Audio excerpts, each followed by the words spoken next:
ખબર હશે કે લાસ્ટ યર જે કમોસમી વરસાદથી અને આને કારણે ખેડૂતોને પાક નુકસાનીથી આના કમ્પન્સેટ કરવા બદલ રાજ્ય સરકાર દ્વારા ખૂબ જ પોઝિટિવ વલણ રાખીને રાજકોટ જિલ્લાના અને તમામ ગુજરાતના ખેડૂતોને કૃષિ રાહત પેકેજનો લગભગ 10,000 કરોડથી મોટું એક કૃષિ રાહત પેકેજ જે છે અનાઉન્સ કરવામાં આવ્યું છે.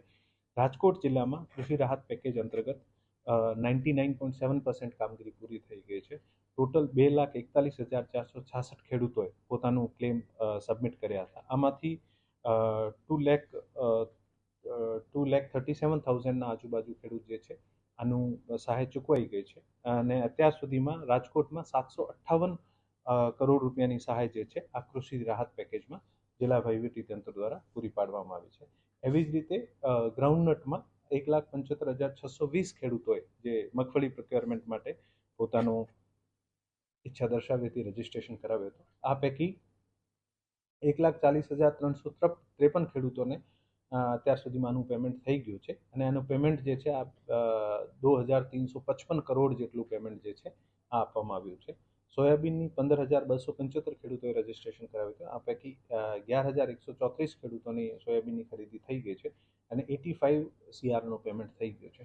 આમ રાજ્ય સરકારની ખેડૂતલક્ષી યોજનાઓને અને ખેડૂતલક્ષી જે આપણે રાહત પેકેજ અથવા MSP ઉપર પ્રોક્યોરમેન્ટ કર્યો છે આમાં લગભગ 4,31,198 ખેડૂતોએ જુદી જુદી રીતે પોતાનું ચાહે કૃષિ રાહત પેકેજ હોય, મગફળી અથવા સોયાબીન પ્રોક્યોરમેન્ટમાં રજીસ્ટ્રેશન કરેલું.